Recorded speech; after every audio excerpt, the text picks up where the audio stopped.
हरे कृष्णा। सब लोग स्वस्थ रहिए, अपना अच्छे से ख्याल रखिए। आज का टॉपिक है जिनके साथ आपकी बातचीत नहीं हो रही वो पर्सन क्या सोच रहे हैं। तो जैसा कि ये एक जनरल कलेक्टिव रीडिंग है, इसलिए हो सकता है कुछ कार्ड्स आपके साथ रेजोनेट करे या फिर पूरा रीडिंग, इट डिपेंड्स। रीडिंग को क्लेम करने के लिए आप कमेंट सेशन में मनचाहा कमेंट सेंड कर सकते हैं और रीडिंग अगर आपको पसंद आता है तो चैनल को लाइक और सब्सक्राइब करना ना भूलें। साथ ही साथ लास्ट में देखेंगे हम डाइस से हमें और क्या मैसेजेस मिलते हैं। पहला ही कार्ड मिला है जस्टिस का। लिब्रा का कार्ड है, आपका या उनका साइन हो सकता है। कहीं ना कहीं कर्मों को लेके काफ़ी ज़्यादा सोच विचार चल रहा है। मतलब अच्छा करो तो उसका अच्छा फल मिलता है, अगर कुछ बुरा करो तो उसका भी कुछ फल मिलता है। तो यहाँ पे ज़िंदगी में जो उतार चढ़ाव इन्होंने अब तक फेस किए हैं, ये उसके बारे में डीप थिंकिंग कर रहे हैं। मतलब जैसे होता है कई बार इंसान के हाथों से जानबूझ के नहीं, अनजाने में कुछ गलतियाँ हो जाती है, लेकिन जैसे ऊपर वाले से कोई बात छुपी नहीं होती, हिसाब किताब वहाँ पे लिखा जाता है, ऐसा कहा जाता है। तो ये भी उन्हीं बातों को लेके बारीकी से सोच विचार कर रहे हैं कि अब तक ज़िंदगी में इनकी तरफ से क्या क्या अच्छाइयाँ इन्होंने की है और कहाँ पे छोटी छोटी ही सही लेकिन कुछ गलतियाँ हुई है। तो उन बातों को याद करके काफ़ी ज़्यादा रीथिंकिंग कर रहे हैं कि आगे से ये कोशिश करना चाहते हैं कि अपनी तरफ से और गलतियां ना दोहराई जाए। अगला कार्ड है द स्टार का। ये विश कार्ड है, एक्वेरियस का कार्ड है। ये कार्ड ही सब कुछ बता दे रहा है उनके दिल में क्या जज्बात चल रहे हैं। स्लाइटली टू ऑफ कप की एनर्जी में भी आपसे जुड़ने का ख्याल इनके मन में आ रहा है। मतलब फिलहाल तो ये यही विश कर रहे हैं कि आपके साथ रीयूनियन हो या फिर दोबारा से रिकनेक्शन बन जाए आप दोनों का, ताकि आप दोनों एक दूसरे से पहले जैसे एनर्जी में जुड़ जाए। फिर है seven of swords, air sign, Gemini, Libra, Aquarius. ये कार्ड बताता है कि काफ़ी ज़्यादा उनके मन में बातें हैं जो ये आपसे शेयर करने के बारे में तो सोच रहे हैं, लेकिन कहीं ना कहीं उनके मन में ये बात ज़रूर आ रही है कि अगर टू ऑफ सॉर्ड की एनर्जी में आप है, मतलब आप भी अगर उनसे बात नहीं कर रहे हैं और ये भी आपसे बात नहीं कर रहे हैं, तो क्या इनको सामने से फ़िलहाल बात करनी चाहिए, क्योंकि ये पूरी तरह से प्रिपेयर नहीं है।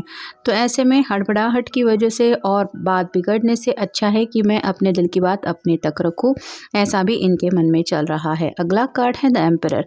किसी को तो लग रहा है कि थोड़ा सा इस रिश्ते में किसी ने तो अपनी ज़्यादा चलाई है। मतलब या तो ये आपके बारे में ऐसा सोच रहे हैं कि आप अपनी ज़्यादा मर्जी चलाते हैं, इनकी नहीं सुनते, या फिर आपका पॉइंट ऑफ व्यू इनके बारे में ऐसा है कि ये पर्सन हमेशा अपनी ही चलाता है। तो कोई तो है जो इस तरह से ये सोच रहा है, और ये पर्सन ज़िद के बारे में भी सोच रहे हैं कि अगर सामने वाला पर्सन ज़िद कर रहा है तो मैं भी क्यों ना ज़िद करूं।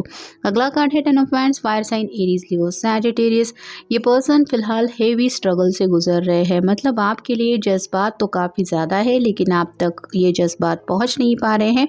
काफ़ी कुछ इनकी ज़िंदगी में ये एक ही वक्त पे बातें डील कर रहे हैं, और उन बातों को शेयर करने के लिए आपका साथ भी नहीं है। आपसे कम्युनिकेशन जो रुका हुआ है, जिस वजह से और भी ज़्यादा दिलो दिमाग पे ये बोझ बढ़ता ही चला जा रहा है, और इनको ऐसा लग रहा है कि एक एक कदम जैसे ये ज़िंदगी में आगे बढ़ रहे हैं, वो स्ट्रगल और ज़्यादा इनको तकलीफ दे रहा है, और ऐसे में काफ़ी ज़्यादा ये आपको मिस भी कर रहे हैं। फिर है three of pentacles, earth sign, Taurus, Virgo, Capricorn. अपने घर वालों की कुछ हेल्प लेने की कोशिश तो कर रहे हैं। मतलब छोटे मोटे जो मसले हैं वो उनसे डिस्कस कर रहे हैं, और उनसे अगर कुछ हेल्प लेके बातें सॉर्ट आउट हो सकती है तो ये चाहते हैं कि अगर घर वाले में भी आपको जानते हैं तो आप दोनों की सुलह करवा सकते हैं, या फिर आप अगर डायरेक्टली इनसे बात नहीं कर रहे तो हो सकता है घर वाले, जैसे इनकी कोई सिस्टर है, अगर इनके भाई से आपकी जान पहचान है, तो वो चाहते हैं कि वो आपसे बात करके आप दोनों के बीच में जो प्रॉब्लम है उनको सुलझाने की कोशिश करें। और फाइनल कार्ड है queen of pentacles, earth sign, Taurus, Virgo, Capricorn. आप एक कम्प्लीटली फैमिली ओरिएंटेड पर्सन हैं। मतलब इनको पता है कि जैसे इनके लिए इनके घर वाले इम्पोर्टेंस रखते हैं, वैसे ही आपके लिए भी अपनी फैमिली मैटर करती है। तो यहाँ पे अगर किसी ने जाने अनजाने में एक दूसरे की फैमिली के बारे में किसी को कुछ कह दिया है और उस वजह से अगर बातें उलझ गई है, तो ये चाहते हैं कि इस बार घर वाले ही इन बातों को सुलझाने में आगे आ जाएं और दोनों की जो दिक्कतें हैं उनको सॉर्ट आउट करने की कोशिश करें। क्योंकि यहाँ पे क्लियरली ज़्यादा ये लग रहा है कि फैमिली ये एक इम्पॉर्टेंट मसला है और इसलिए ये चाहते हैं कि घर वाले ही इन बातों से डील करें।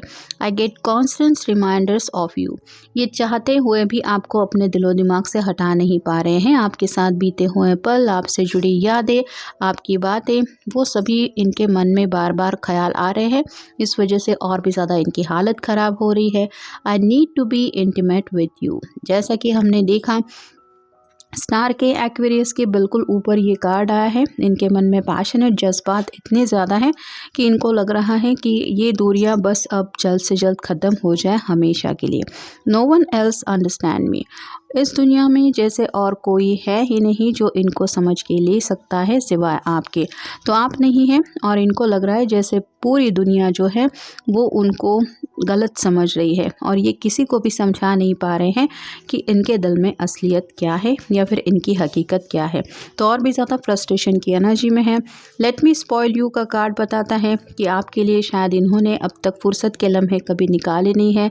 जैसे छोटी मोटी शॉपिंग के लिए जाना, एक दूसरे को प्यारे से गिफ्ट तोहफे दे के ये एहसास दिलाना कि I am thinking about you. ऐसा अगर वक्त उन्होंने आपके लिए कभी निकाला नहीं है तो ये अपनी गलतियों की वजह से पछता रहे हैं और इस बार ये सोच रहे हैं कि अब अगर आप दोनों मिलेंगे तो ये ज़रूर अपनी तरफ से आपको कोई ऐसा तोहफ़ा देंगे जो तोहफ़ा आपके हमेशा दिल के करीब रहे। I don't want anyone else to have you. ये नहीं चाहते आप दोनों के बीच में कोई आए और अगर फैमिली ये एक मसला है तो ये चाहते हैं कि घर वाले भी अपने अपने डिसीजन के मुताबिक कुछ फैसला लेना है वो ले सकते हैं, लेकिन आप दोनों को अपने फैसले चेंज करने के लिए घर वाले फोर्स ना करें या फिर घर वालों की वजह से आप दोनों अपने दिल के जो फैसले हैं उसको नज़रअंदाज ना करें।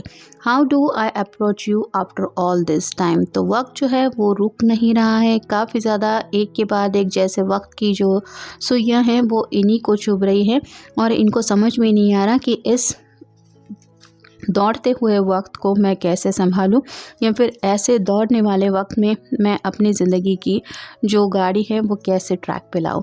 I am sending you songs. फ़िलहाल ये शायद अपने आप को काफ़ी ज़्यादा फ्रस्ट्रेटेड एनर्जी की वजह से लोनलीनेस से निकालने की कोशिश कर रहे हैं, जहाँ पे मे बी अगर आप दोनों के कुछ फेवरेट सॉन्ग्स हैं तो वो सुन रहे हैं और ऐसे गाने सुनते वक्त उनको और भी ज़्यादा आपकी जो याद है वो तड़पा रही है। इनका मन बस यही कर रहा है कि काश ये गाने के जो लिरिक्स हैं वो आपको समझा पाते अपने तरीके से। नेक्स्ट है यू शुड बी हियर। काश आप इस पल में उनके साथ होते तो ये आपको बता पाते कि इनकी असलियत में हालत क्या हो रही है या फिर आप अपनी आंखों से देख लेते कि इनकी ज़िंदगी में चल क्या रहा है। Success means nothing without you. आप अगर उनके साथ नहीं तो जो भी खुशियाँ छोटे मोटे पल इनको ज़िंदगी ऑफ़र कर रही है या जो भी अचीवमेंट ये हासिल कर रहे हैं लाइफ में उसके मायने बदल ही जाते हैं। मतलब वो सक्सेस सेलिब्रेट करने का भी इनका मन बिल्कुल भी नहीं हो रहा। इतने ज़्यादा आप उनके दिल के करीब हैं, ख़ास हैं। और फाइनल है the nights are so long. चाहते हुए भी ये जो सिलसिला है दूरियों का वो जैसे ख़त्म नहीं हो रहा और ये जितना भी सोचने की कोशिश क्यों ना करें इनको शायद कुछ प्रॉपर सॉल्यूशन नहीं मिल रहा और इसी वजह से ये रात रात भर जगते रहते हैं। कल भी ऐसी हालत थी, परसों भी ऐसी हालत थी और आज भी उनको पता है ऐसी ही हालत दोबारा होने वाली है। तो ये जो सिलसिला है जगते रहने का, परेशान रहने का, तड़पते रहने का वो ख़त्म नहीं हो रहा और इनकी समझ में नहीं आ रहा कि अब ये करे तो क्या करे। तो ये था आज का रीडिंग। जनरल रीडिंग है, आपके साथ जितना रेजोनेट हो उतना ले लीजिए। मिलेंगे नेक्स्ट रीडिंग में।